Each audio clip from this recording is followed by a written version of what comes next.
Students, आज हम BSc first year का सेकंड पेपर कैलकुलस उसका थर्ड यूनिट देख रहे हैं और उसमें से पहला चैप्टर है अबीजी फलनों का समाकलन, इंटीग्रेशन ऑफ ट्रांसेंडेंटल फंक्शंस। ठीक है, तो अब हम उसका डेफिनेशन देखते हैं।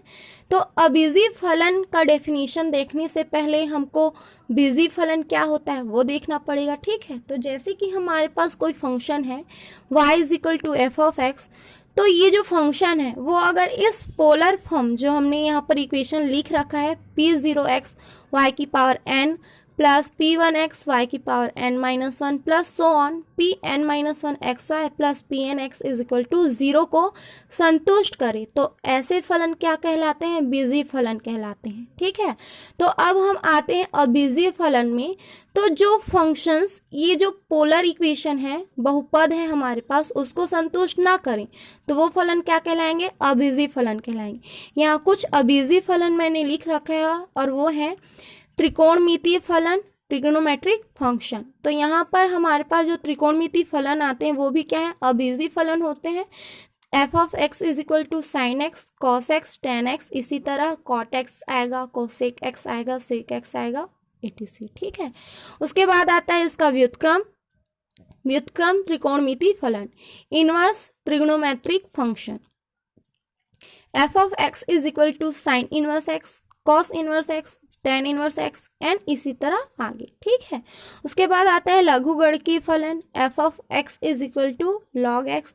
उसके बाद है अति परवलयिक फलन, हाइपरबोलिक फंक्शन। तो ये हो जाता है हमारे पास f of x is equal to sine hyperbolic x, cos hyperbolic x, tan hyperbolic x और etc इसी तरह। ठीक, उसी तरह हमारे पास क्या आएगा? व्युत्क्रम अति परवलयिक फलन। ठीक है, अब हमारे पास जो अबीजी फलन आते हैं उसका समाकलन कैसे किया जाता है वो देखते हैं। तो इसके लिए बहुत सारे रूल्स आते हैं। तो उसमें हम पहला रूल देखेंगे क्या, कि यदि हमारे पास साइन की पावर nx तथा कॉस की पावर nx जैसे कोई फंक्शंस आ रहे हैं और उसका हमको समाकलन करना है, तो यहाँ पर हमको दो केसेस देखने को मिलेंगे। पहला केस क्या है कि यदि हमारे पास ये जो पावर n है वो कैसा है? धन विषम पूर्णांक है, तब हम उसका सॉल्यूशन कैसे करेंगे? इस n इज इक्वल टू हम मान लेंगे क्या? 2m प्लस 1, अर्थात जो n हमको दिया रहेगा पावर, उसको दो पार्ट में डिवाइड कर लेंगे। ठीक है, then integration sine 2m plus 1 x dx। तो हम इसको क्या लिख सकते हैं? साइन 2m और इंटू में साइन x। ठीक है, ये dx। उसके बाद हम क्या कर सकते हैं? इसको तोड़ सकते हैं और ये जो m है उसको हम लिख सकते हैं, यहाँ से एक काम कर सकते हैं, ये वाला हिस्सा हम लिख सकते हैं इसको इंटीग्रेशन साइन की पावर 2x और ये जो m है वो बाहर में, इंटू में हमारे पास साइन x और dx आ जाएगा। ठीक है, तो साइन स्क्वायर x को हम तोड़ सकते हैं किसमें? 1 माइनस कॉस स्क्वायर के फॉर्म में। ये जो इसका पावर m है उसको बाहर लिख देती हूँ, ये इस तरह से साइन x dx। तो इस तरह हमको मिल गया 1 माइनस कॉस स्क्वायर पूरे की power m sine x dx। ठीक है, अब हम क्या करते हैं, हमको अब कुछ मानना पड़ेगा यहाँ जो फंक्शंस है उसको। तो देखते हैं कैसे मान। तो ये हमने मान लिया cos x is equal to t. तो जब हम इसका डिफ्रेंशिएशन करेंगे x के रिस्पेक्ट में, तो ये हो जाएगा हमारे पास minus sine x dx is equal to dt। ये जो वैल्यूज हमारे पास आई है उसको हम जो अभी लास्ट इक्वेशन देखा था उसमें पुट कर देते हैं। तो sine n x dx is equal to minus ये वाला minus integration 1 minus t square और पूरे की पावर m dt। ठीक है, इसको आगे सॉल्व कर लेंगे, फिर सॉल्व करने के बाद जो t की वैल्यूज है उसको वहां पर पुट कर देंगे, फिर हमारा सॉल्यूशन आ जाएगा। उसके बाद हम इसका सेकंड केस देखते हैं। तो यदि हमारे पास जो n है वो n कैसा हो? धन समपूर्णांक हो। और यहाँ पर भी हमको दो केसेस देखने को मिलेंगी। पहला केस क्या? जब n छोटा हो, और दूसरा केस क्या? जब n बड़ा हो। तो जब n छोटा हो तब क्या करते हैं? n is equal to suppose हम 2 मान लेते हैं, इससे बड़ा अगर हो जाएगा 3 4 5, तो हम उसमें ये वाला फॉर्म यूज करेंगे, ठीक है। Then sine square x is equal to, हम जानते हैं त्रिकोणमिति के फॉर्मूले से 1/2 1 माइनस कॉस 2x होता है, ठीक। तो हम इसका अवकलन इसका इंटीग्रेशन कर सकते हैं, समाकलन, ठीक। उसी तरह cos square x is equal to 1/2 1 plus cos 2x, तो हम इसका भी अवकलन समाकलन कर सकते हैं, ठीक है। उसके बाद इसका सेकंड केस आता है कब, जब n क्या हो, बड़ा हो। तब इसके लिए हम कुछ सपोज करते हैं, तो मान लेते हैं कि y इज इक्वल टू क्या है हमारे पास, cos x plus i sign x, ठीक है।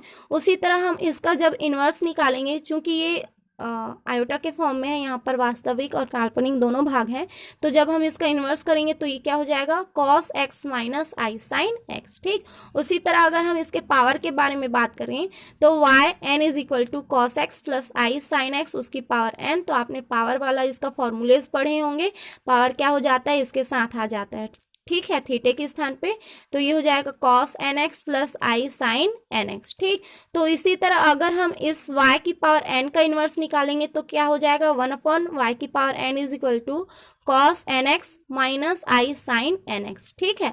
अब क्या कर देते हैं, हम इनका आपस में सब्ट्रैक्शन और एडिशन कर देते हैं। तो पहले हम क्या कर रहे हैं, ये जो y है और 1/y है उनको ऐड कर देते हैं, तो हमारे पास आ गया y plus 1/y is equal to, देखो यहाँ से इसको और इसको मैं ऐड करूंगी तो यहाँ से आई साइन एक्स और माइनस साइन एक्स सब्ट्रैक्ट हो जाएंगे, हमारे पास क्या बचेगा, cos x और cos x, तो ये एडिशन में है तो 2 cos x हो गया। उसी तरह जब हम इन दोनों फंक्शंस का सब्ट्रैक्शन करेंगे तो ये y माइनस 1/yn, तो ये दोनों फंक्शंस एडिशन हो जाएगा और ये इनका क्या हो जाएगा, सब्ट्रैक्शन। तो इस तरह हमारे पास आ गया 2i sin x। उसी तरह हम ये पावर वाले पे चलते हैं, तो जब हम इन दोनों फंक्शन का एडिशन करेंगे तो यहाँ से cos nx और यहाँ से cos nx एडिशन हो जाएगा इनका, और i sin nx और i sin nx क्या हो जाएंगे, सब्ट्रैक्ट हो जाएंगे। तो इस तरह हमको क्या मिला, 2 cos nx, ठीक। उसी तरह इसका जब सब्ट्रैक्शन करेंगे तो क्या मिल जाएगा, 2i sin nx मिल जाएगा, ठीक। उसके बाद जब हमको वैल्यूज फाइंड करनी पड़ेगी किसका, sin nx का, तो हम क्या करते हैं, पहले इसको फाइंड करेंगे, ठीक है। तो हम इसको लिख सकते हैं क्या, इसका स्क्वायर करके इनकी वैल्यूज प्रसार कर देंगे, ठीक है। तो कैसे प्रसार करेंगे वो देखते हैं। तो इसका प्रसार क्या हो जाएगा, ये 2i sin nx n, जो भी आपको यहाँ क्वेश्चन में n की वैल्यूज दी रहेगी उसको रखेंगे, और yn माइनस 1/yn की power n is equal to, इसका प्रसार हो जाएगा हमारे पास y की power n minus n y की पावर n माइनस 1 इंटू में 1/y प्लस n माइनस 1 में 2 फैक्टोरियल y की पावर n माइनस 2 इंटू में 1/y का स्क्वायर, सो ऑन। इसी तरह हमारा जो लास्ट टर्म मिलेगा वो क्या मिलेगा, 1/y की पावर n मिल जाएगी, ठीक है। इससे रिलेटेड कुछ क्वेश्चंस देखते हैं। तो हमारे पास पहला क्वेश्चन है, इंटीग्रेशन साइन की पावर 7x dx का मान ज्ञात कीजिए, ठीक है। चूंकि यहाँ पर n इज इक्वल टू क्या है, 7 है, और जो क्या है, विषम धन पूर्णांक है, ठीक है। तो हम इसको फर्स्ट जो केस हमने देखा था उससे सॉल्व करेंगे।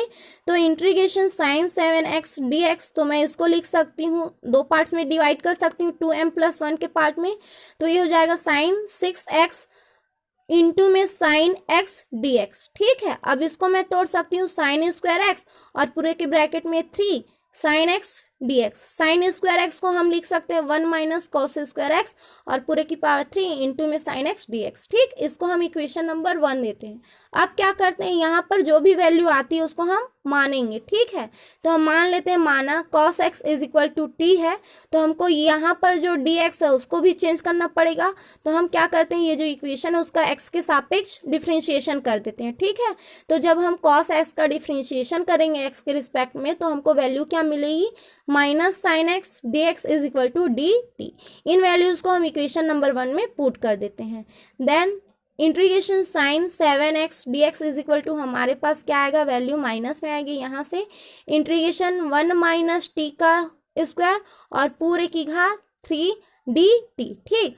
इसको हम तोड़ लेते हैं, ठीक है, किस फॉर्म में, a माइनस बी पूरे की घात 3 के फॉर्म में, ठीक। तो हमारे पास वैल्यू क्या आएगी, 1 minus 3t square plus 3t⁴ minus T की पावर 6 इंटू में dt। ठीक है, इसका अब हम इंटीग्रेशन कर देते हैं। तो जब हम इसका इंटीग्रेशन करेंगे तो 1 का क्या हो जाएगा t माइनस 3 आपका कांस्टेंट ही रहेगा, t² का इंटीग्रेशन क्या हो जाएगा t⁴ अपॉन में 3 प्लस 3 कांस्टेंट है बाहर ही रहेगा। जब t की पावर 4 का इंटीग्रेशन करेंगे तो क्या आएगा t की पावर 5 अपॉन में 5 माइनस t की पावर 6 का इंटीग्रेशन क्या हो जाएगा t की पावर 7 अपॉन में 7। ठीक है, जो माइनस है उसको ब्रैकेट के अंदर ले चलते हैं तो ये हो जाएगा minus T minus minus plus t⁴, यहाँ से 3 और 3 सब्ट्रैक्ट हो गया। ठीक है, उसके बाद plus minus minus 3t⁵ upon में 5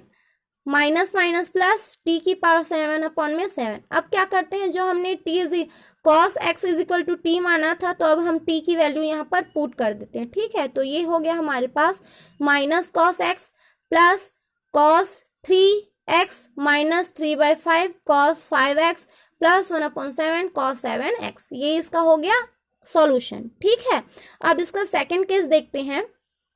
तो जैसे कि हमारे पास क्वेश्चन है इंटीग्रेशन cos 4x dx का मान ज्ञात कीजिए।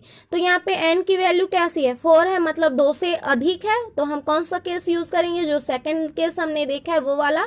तो यहाँ पर हम मान लिए y is equal to cos x plus i sin x। उसके बाद जब हम इसका इन्वर्स निकालेंगे तो क्या हो जाएगा 1/y is equal to cos x minus i sin x। ठीक है, दोनों का एडिशन कर देंगे तो क्या आ गया y plus 1/y is equal to 2 cos x। तो ये हो गया हमारे पास 2 cos x साइन और i sin सब्ट्रैक्ट हो जाएंगे, हमारे पास cos बस बचेगा। ठीक है, तो 2 cos x is equal to आ गया हमारे पास y प्लस 1/y। अब क्या करते हैं, हम दोनों पक्षों की घात 4 लेने पर, ठीक, जो हमारे पास n की वैल्यू थी उसी को ले रहे हैं।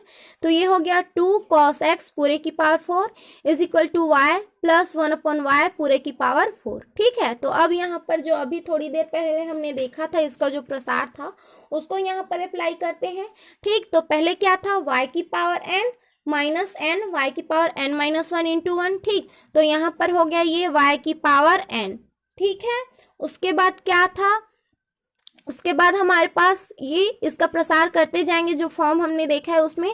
ठीक है, तो प्लस 4y पावर 3 इंटू में 1/y plus 6y² into 1/y का स्क्वायर प्लस 4y इंटू में 1/y की पावर 3। देखो यहाँ पर क्या हो रहा है, जो y की पावर 4 है वो घटते जा रहा है, लेकिन जो इन्वर्स है, जो इन्वर्स y का पावर है वो क्या हो रहा है, बढ़ते जा रहा है। ठीक है, तो इस तरह से ये इसका प्रसार हो जाएगा।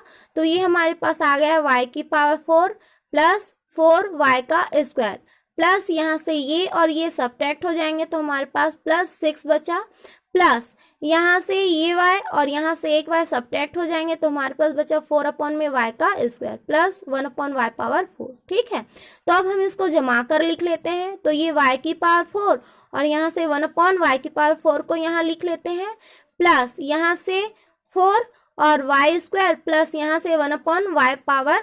ठीक है, सॉरी, यहाँ से हमने इन दोनों का पेयर बनाया है, उसके बाद हम इन दोनों का पेयर बनाएंगे तो दोनों में 4 कॉमन है, बाहर निकल जाएगा तो हमारे पास क्या बचा y² प्लस 1/y का स्क्वायर प्लस 6। ठीक है, तो यहाँ पर देखो y प्लस 1/y की वैल्यू क्या आई थी 2 cos x आई थी। ठीक है, तो उसी तरह यहाँ पर इसकी वैल्यू कितनी हो जाएगी 2 cos 4x हो जाएगी।